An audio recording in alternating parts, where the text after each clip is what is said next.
بسم اللہ الرحمن الرحیم۔ گمنامی روز کے معزز سامعین السلام علیکم۔ آئیے چلتے ہیں کہانی کی طرف۔ تب یہ سوال پیدا ہوا کہ اس نے خیال خوانی کرنے والوں کی اتنی بڑی فوج کیسے بنائی ہوگی۔ اس کا جواب یہی ملتا تھا کہ گریٹ ایشورانہ کے تمام ماتحت اور عقیدت مند ٹیلی پیتھی جانتے ہیں۔ سیارے کی آب و ہوا اور وہاں کی قدرتی عنایات کچھ ایسی ہیں کہ لوگ پیدائشی طور پر کسی کوشش کے بغیر خیال خوانی کی لہروں کو ایک دوسرے تک پہنچاتے رہتے ہیں، اور یہی بات پوری یقین کے ساتھ سمجھ میں آ رہی تھی کہ گریٹ ایشورانہ اپنے ایک ماتحت مسیحا کے ذریعے نیا چونکا دینے والا ڈرامہ پلے کر رہا ہے۔ یورپ اور امریکہ کے اکابرین گریٹ ایشورانہ کو بہت بری طرح بھگت چکے تھے۔ ان کا بھی یہی خیال تھا۔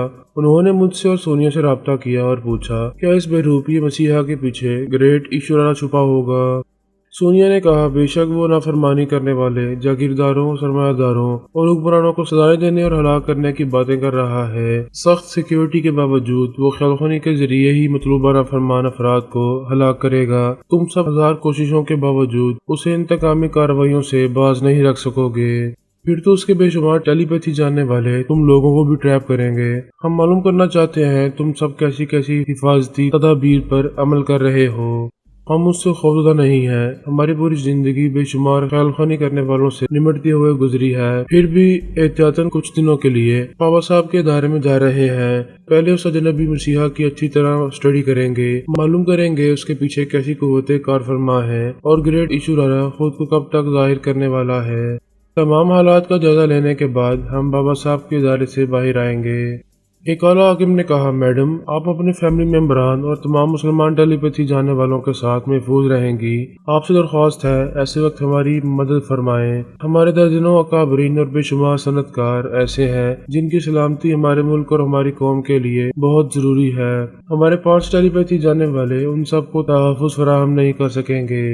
میں نے کہا ہماری طرف سے 2 ٹیلی پیتھی جانے والے تم سے رابطہ رکھیں گے، تمہارے کام آتے رہیں گے۔ ان کے علاوہ تمہارے اپنے 2 ٹیلی پیتھی جانے والے ہیں جو پابندیوں سے آزاد رہ کر گمنامی کی زندگی گزار رہے ہیں۔ میں بھی ان سے کہتا ہوں وہ بھی تمہارے کام آئیں گے۔ میں نے ٹفکئی اور وائس مین سے رابطہ کیا۔ اگرچہ وہ میرے تابعدار نہیں تھے لیکن میری عزت کرتے تھے اور میری بات مانتے تھے۔ میں نے کہا تم دونوں امریکی ہو، اس وقت تمہارے ملک کو تمہاری خیال خوانی کی ضرورت ہے۔ میں چاہتا ہوں تم اپنے اکابرین کی مرضی کے مطابق ان کے کام آؤ۔ ان دونوں نے کہا ابھی ہم یہی باتیں کر رہے تھے اور فیصلہ کر رہے تھے کہ اپنے اکابرین سے رابطہ کیے بغیر ایسے صنعت کاروں کے اندر پہنچتے رہیں گے جنہیں وہ اجنبی مسیحا ٹریپ کر کے ہلاک کرنا چاہے گا۔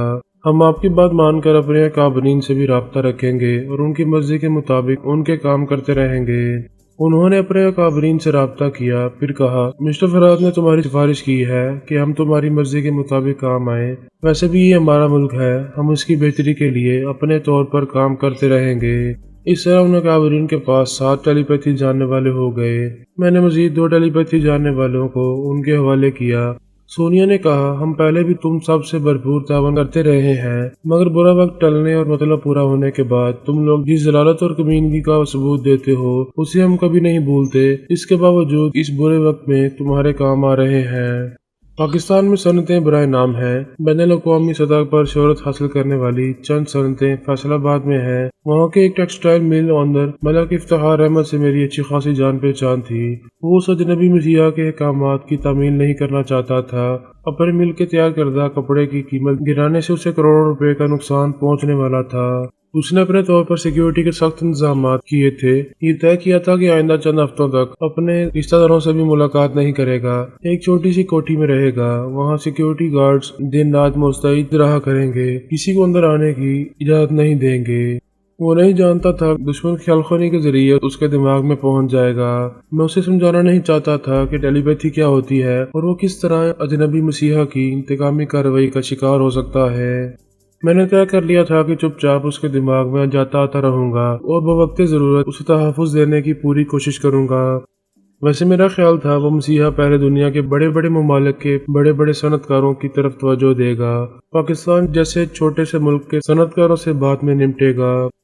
دوسرے دن شام 6 بجے پھر دنیا کے تمام ٹی وی چینلز ناکارہ ہو گئے۔ 1 منٹ کے بعد ہی وہ اجنبی مسیحا نظر آنے لگا۔ وہ کہہ رہا تھا اے لوگوں، ہر روز شام 6 بجے سے 7 بجے تک اس دنیا کے تمام ٹی وی چینلز میرے قبضے میں رہیں گے۔ ساری دنیا صرف مجھے دیکھے گی اور میری باتیں سنے گی۔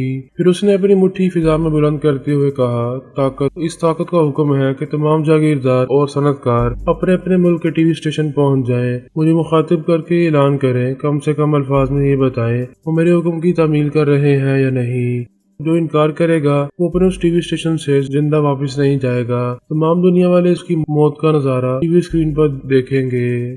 میں سب سے پہلے انگلینڈ کے ایک علاقے برمنگھم میں پہنچ رہا ہوں۔ وہاں کے تاجروں سے کہتا ہوں وہ بھی پون گھنٹے بعد 7 بجے ٹی وی اسٹیشن میں آ کر اپنے مال کی قیمتیں کم کرنے کی خوشخبری سنائیں۔ ٹریڈ اینڈ کامرس کے بورڈ آف ڈائریکٹر سے بھی کہتا ہوں وہ بھی تمام مل آنر کے ساتھ آئیں، یہ اعلان کریں کہ انگلینڈ کی تمام مارکیٹوں میں کھانے پینے اور اوڑھنے پہننے کی چیزیں مہنگی نہیں ہوں گی، ان سب کی قیمتیں میرے حکم کے مطابق گرا دی جائیں گی۔ وہ آہستہ آہستہ دوسری طرف گھومتے ہوئے بولا، اگر 7 بجے کے بعد یہ لوگ ٹی وی اسکرین پر دکھائی نہ دیے، انہوں نے میرے احکامات کی تعمیل نہ کی، تو اے دنیا والو، تم سب اپنے اپنے ٹی وی آن رکھنا، میں تمہیں ان کی موت کا نظارہ دکھاؤں گا۔ ابھی جا رہا ہوں، ٹھیک 7 بجے اسکرین پر نظر آؤں گا۔ وہ اسکرین تھوڑی دیر کے لیے بجھ گئی۔ ساری دنیا کے چینلز اپنے اپنے پروگراموں کے مطابق روشن ہو گئے۔ وہ 40 منٹ کے بعد مطلوبہ تاجروں کا محاسبہ کرنے کے لیے پھر اسکرین پر آنے والا تھا۔ اس سلسلے میں دنیا کے تمام چینلز پر خبریں نشر کی جانے لگیں اور تبصرے ہونے لگے۔ وہ اسکرین تھوڑی دیر کے لیے بجھ گئی۔ ساری دنیا کے چینلز اپنے اپنے پروگراموں کے مطابق روشن ہو گئے۔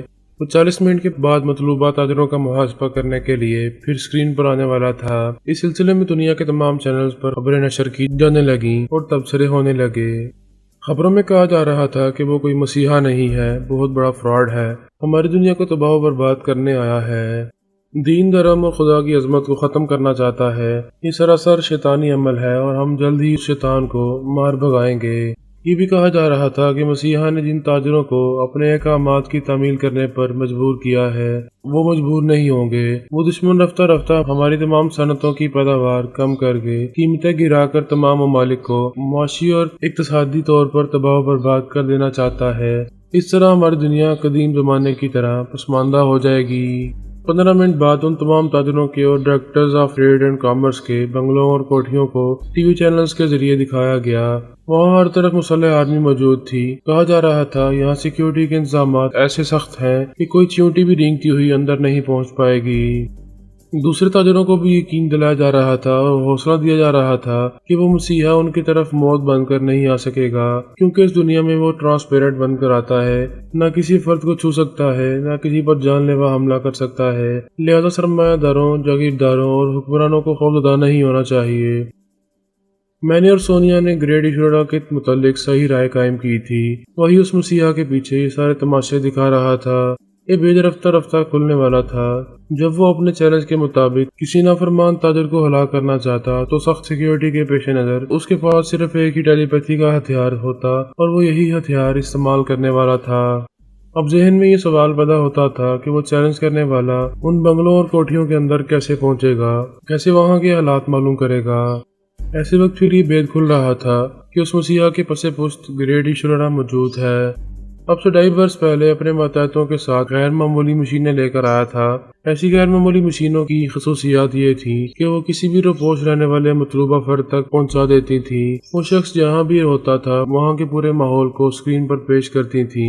اگر وہ ٹوائلٹ میں ہوتا تھا تو وہ مشین وہاں کا منظر بھی پیش کرتی تھی۔ یہ بتا دیتی تھی کہ مطلوبہ شخص ٹوائلٹ میں یا کسی تہہ خانے میں کہاں چھپا ہوا ہے۔ ہم اس سلسلے میں بڑی مغز ماری کر رہے تھے، ہر پہلو سے غور کرتے ہوئے یہ سمجھنا چاہتے تھے کہ گریٹ ایشورا اپنے سیارے میں ہے، پھر خیال خوانی کے ذریعے یا اپنی غیر معمولی مشینوں کے ذریعے ہماری زمین تک کیسے پہنچے گا۔ آواز کی یا خیال خوانی کی لہریں کشش شکل تک محدود رہتی تھیں۔ جہاں زمین کی کشش ختم ہوتی تھی وہیں آواز کی یا خیال خوانی کی لہریں بھی دم توڑ دیتی تھیں۔ غیر معمولی مشین کی کارکردگی بھی اس کشش سے باہر رہ کر زمین تک نہیں پہنچتی تھی۔ پھر سوال پیدا ہوتا تھا گریٹ ایشورا کس طرح اپنے خیال خوانی کرنے والے ماتحتوں کو اور مشین کی کارکردگی کو زمین پر اپنے مطلوبہ افراد تک پہنچائے گا۔ اس کا جواب یہی سمجھ میں آتا تھا کہ اس نے زمین کی کشش کے اندر خلائی اسٹیشن قائم کیا ہے، وہاں سے خیال خوانی کی لہروں کو اور اپنی مشین کی کارکردگی کو زمین تک پہنچانے والا ہے۔ وقت گزرنے کے ساتھ ساتھ ہمارے اندازے درست ثابت ہو رہے تھے۔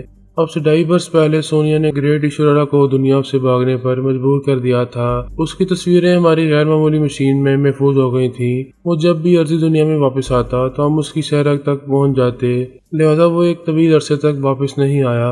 ہماری دنیا کو تسخیر کرنے کے دوسرے راستے تلاش کرتا رہا۔ اب اس نے یہ راستہ اپنایا تھا۔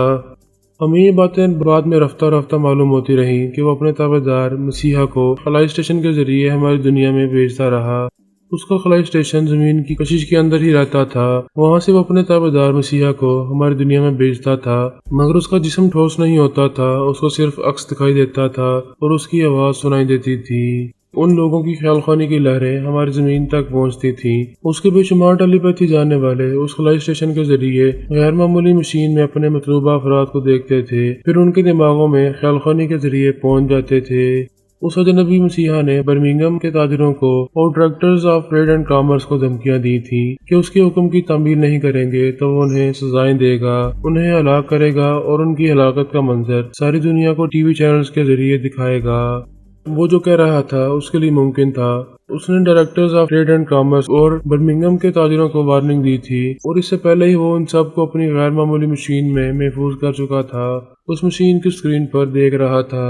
ان کے بنگلوں اور کوٹھیوں کے باہر مسلح آرمی اور پولیس والوں کا سخت پہرا تھا۔ بنگلوں اور کوٹھیوں کے اندر ان کا اپنا کوئی رشتہ دار بھی نہیں تھا۔ وہ سب تنہا اپنے اپنے کمروں میں تھے، کسی سے فون کے ذریعے بھی باتیں نہیں کر رہے تھے۔ وہاں کوئی ہتھیار نہیں رکھا گیا تھا، حتیٰ کہ پھل کاٹنے کا چاقو بھی ہٹا دیا گیا تھا۔ یہ حفاظتی تدابیر اس لیے تھیں کہ دشمن ان کے دماغوں میں آ کر انہیں خودکشی کرنے پر مجبور نہ کر سکے۔ ہم گریٹ ایشوریا کے منصوبوں سے بے خبر تھے، یہ نہیں جانتے تھے وہ ہماری بے خبری میں کیا کر رہا ہے۔ اس نے تو بہت پہلے ہی یہ طے کر لیا تھا کہ برمنگھم کے تاجروں کو اور directors of trade and commerce کو نشانہ بنائے گا، لہذا انہیں دھمکیاں دینے سے پہلے ہی اپنا اہلکار بنا کر ان کے گھروں میں تباہی کا اور موت کا سامان پیدا کر چکا تھا۔ شام 6 بجے اس اجنبی مسیحا نے ان سب کو چیلنج کیا۔ تب امریکی ٹیلی پیتھی جاننے والوں نے تاجروں کے دماغوں میں پہنچ کر قبضہ جما لیا، انہیں اپنا معمول اور تابع دار بنا کر دماغوں کو لاک کر دیا۔ اس طرح ان کا خیال تھا کہ دشمن ٹیلی پیتھی جاننے والے سخت سیکیورٹی کے انتظامات کو توڑ کر وہاں تک نہیں پہنچ پائیں گے۔ اس اجنبی مسیحا نے کہا تھا وہ شام 7 بجے کے بعد ٹی وی پر نظر آئے گا اور جو اس کا حکم ماننے سے انکار کرے گا اسے سزائیں دے گا۔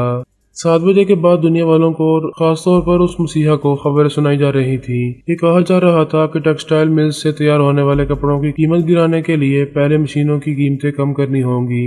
وہ مشینیں لاکھوں اور کروڑوں روپے کی آتی ہیں، مزدوروں کو لاکھوں روپے تنخواہیں دی جاتی ہیں، ایک مل کو قائم رکھنے اور پروڈکشن کو جاری رکھنے کے لیے کروڑوں روپے خرچ ہوتے رہتے ہیں۔ اتنے بھاری اخراجات کے پیش نظر کپڑوں کی قیمتیں گرائی جائیں گی تو مزدوروں کو ان کی مطلوبہ تنخواہیں نہیں دی جا سکیں گی، مہنگی مشینیں خریدی نہیں جا سکیں گی اور نہ ہی معیاری کپڑے تیار کیے جا سکیں گے۔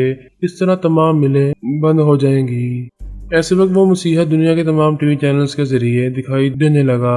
جب پہلی بار اسکرین پر نظر آیا تھا تو اپنے ٹھوس جسم کے ساتھ تھا، لیکن اس پر ٹرانسپیرنٹ دکھائی دے رہا تھا۔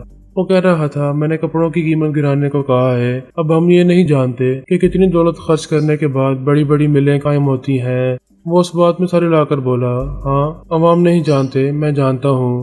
تم کروڑوں روپے خرچ کرتے ہو، مگر یہ بھی جانتا ہوں کہ اربوں روپے منافع کے طور پر کماتے ہو۔ حکمرانوں کو ٹیکس دیتے ہو، ان حکمرانوں کا فرض ہے وہ مشینیں سستی کریں، تمہیں ایسی سہولتیں فراہم کریں کہ بہترین کپڑے تیار کرنے کی لاگت کم سے کم ہو اور قیمت بھی کم سے کم ہوتی چلی جائے۔ پھر اس نے کہا عوام تمہارے منافع میں شریک نہیں ہوتے، لہذا انہیں بے سروپا اخراجات کا حساب بتا کر نہ الجھاؤ، اور نہ ہی میں الجھنے والا ہوں۔ ایک ہی جواب سننا چاہتا ہوں، کپڑے کی قیمت گرائی جا رہی ہے یا نہیں؟ ہاں یا نہ میں جواب دو۔ اس سے کہا گیا جواب دینے سے پہلے ہی ہم یہ معلوم کرنا چاہتے ہیں تم کون ہو، کہاں سے آئے ہو، آتے ہی خدائی خدمتگار کیوں بن گئے، ہماری دنیا والوں کو مذہب اور خدا سے منحرف کیوں کر رہے ہو؟